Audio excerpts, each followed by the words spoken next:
السلام عليكم ورحمة الله وبركاته. فيديو جديد وحدث جديد.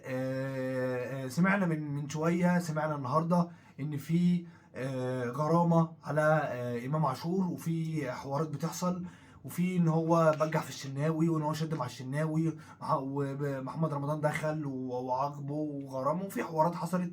ايه اللي حصل؟ ايه اللي جرى؟ اللي احنا سمعنا عنه هنقوله، وهنقول رأينا الشخصي، وهنقول كل حاجة. لكن في الاول وفي الاخر للاسف الناس بتنسى ان هي في ده. الناس لو افتكرت، كل اللعيبه افتكرت ان هي بتلعب في ده، محدش هيقدر يعمل كده ولا نسمع حاجه عن اللي سمعناه ده. يا ريت لو انت بتتابعنا من على اليوتيوب، ما تنساش الاشتراك الجميل بتاعك، ولو انت بتتابعنا من على الفيسبوك ما تنساش اللايك والشير، ولو انت بتتابعنا على الانستجرام او التيك توك او اي منصه ثانيه ما تنساش الفولو بتاعك الجميل، وتفعل جرس التنبيه والفولو والسيفرس عشان خاطر يوصلك كل جديد. يلا بينا نبدا الفيديو بتاعنا. بسم الله الرحمن الرحيم. وقبل ما نتكلم على تفاصيل المشكله، خليني اسالك انت كمتفرج سؤال. امام عاشور ليه قعد دكه الماتش اللي فات؟ طب امام عاشور ليه؟ يعني هل امام عاشور مستواه توب التوب، وليه حق اصلا ان هو يزعل ان هو ما بيشاركش؟ طب امام عاشور، يعني انت قصدك ان هنبدا فنيا؟ انا هتكلم فنيا. لو امام عاشور فنيا اخر 10 ماتشات مع النادي الاهلي، مش هقول لك يا سيدي من قبل اي حاجه، اقول لك من بدايه السوبر الافريقي. خلينا اجاوبك بقى على السؤال ده. امام عاشور قدم مباراه كارثيه قدام السوبر الافريقي قدام نادي الزمالك، وكان وحش جدا، ودخل واتكلم وقال لك في قناه الاهلي ان هو معلش بعتذر وبوعد الجماهير ان شاء الله اللي جاي احسن ان شاء الله. بعدها على طول السوبر المصري، امام عاشور ما لعبش كوره بجنيه وما كانش ظاهر تماما، ولما قفشه نزل في الشوط الاضافي الاول عمل اداء عنه تمام اركن. جه بعدها مباراه العين، امام عاشور شفنا تالق، وبعديها شفنا امام عاشور تاني مع افتتاحيه الدوري نايم ننا. وبعديها الماتش بتاع الاتحاد امام عاشور ما جاش. يعني اذا امام عاشور 4 ماتشات نايم في البطاطا، وماتش عالي جدا وبيسجل. طب الاربع الماتشات اللي بعديهم نايم في البطاطا، والماتش اللي بعديه نايم جدا وبيسجل. طيب امام عاشور في الملعب شكله عامل ازاي؟ اتكلمنا وقلنا حالات فنيه كتير. امام عاشور في الملعب مستعجل، قراراته كلها فرديه، بيلعب تسديد بشماله بمنتهى الاستهتار، ما بيلعبش اي لعب جماعي، ما فيش استخدام مهاره، ويوم ما يستخدم المهاره بيستخدمها بكل سلبيه.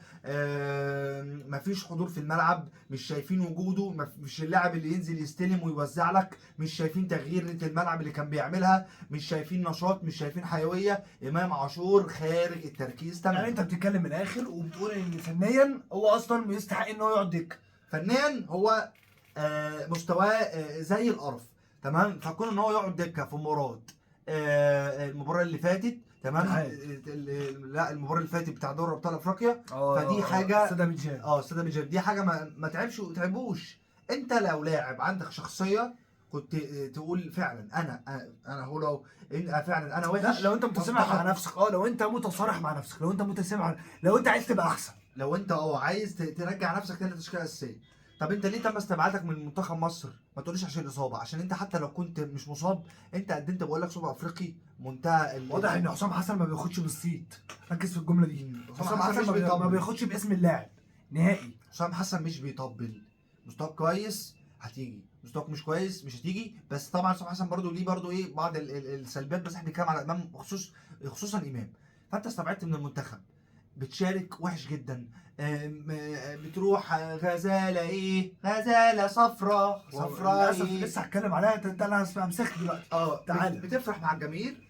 احنا شايفين منك غنى بس اداء فيه من اول موسم اداء كارثي. فملخص الموضوع، امام عاشور فنيا يستحق التواجد كدكه، وملوش اي حق ان هو يزعل. طب يا عم ماشي، فنيا هنقول يا عم مش فنيا يا عم. احمد امام عاشور ده احسن لاعب في افريقيا، ده عظيم، ده احسن خط نص في بوركينا سنغالي. ده جحيم يا عم لا بص، انا هنكلمكم بكل اراء الجماهير. يعني انا ده راي جمهور وده راي تاني تمام. يا عم لا، امام عاشور جامد. هو قاعد دكه ليه؟ عبيط ما يقعدش. لا هو مقصر. هل هو حتى لو قاعد دكه ظلم هنمشيها ظلم، مش مقصر؟ هل هو ليه حق ان هو يعمل اللي عمله ده؟ مش هفخم لك في الحوار. مش هقصه على امام عاشور. احنا مش بتوع ترند على فكره ولا بتوع لقطه، اللي هو مش ايه ده امام عاشور يلا تعالى بسرعه امسكه. لا خالص، انا هقول لي لينا وهقول لي علينا. تمام. بيقول لك ايه؟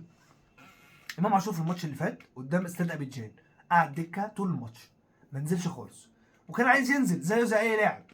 تمام.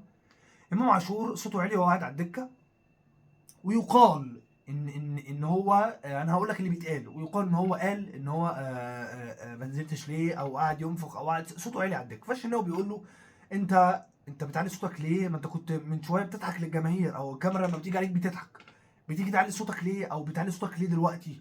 عادي، ايه المشكله؟ دي وجهه نظر فنيه، اهدى. الشناوي بيقول له اهدى.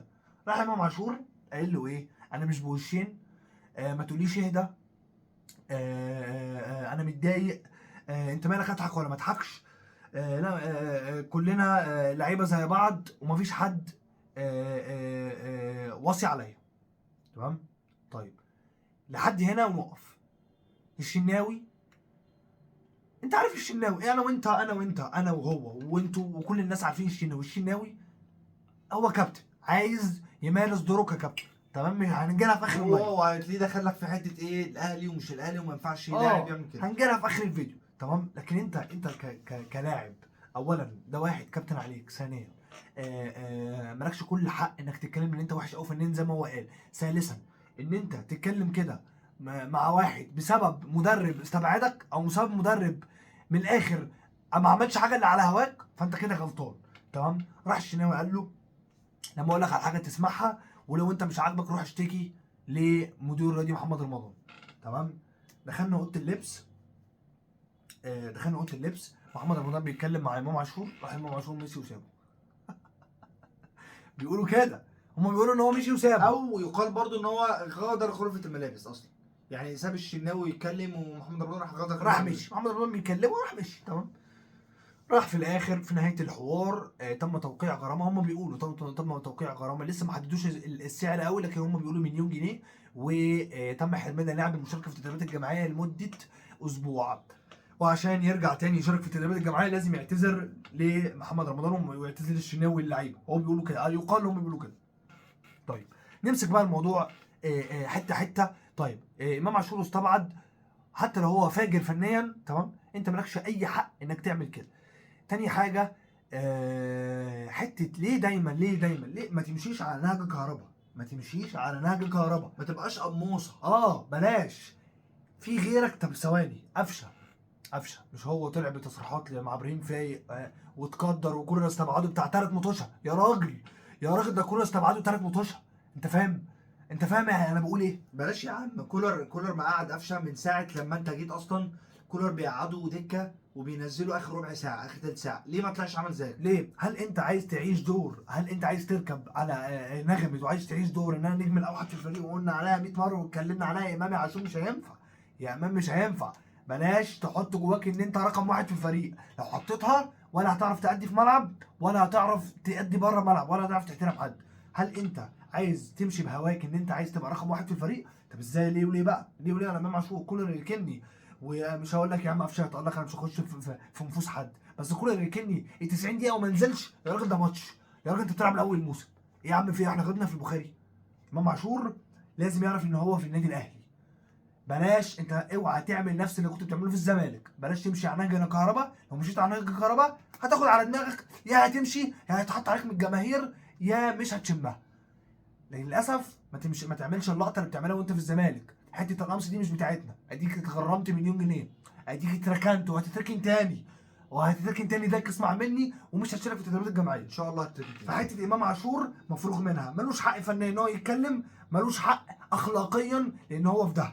طول ما انت في ده لازم تمشي على المبادئ واللوائح والقوانين. مش هذكر لك بقى 100 لاعب ولاعب يا راجل اتركنوا عندكم محدش يتكلم.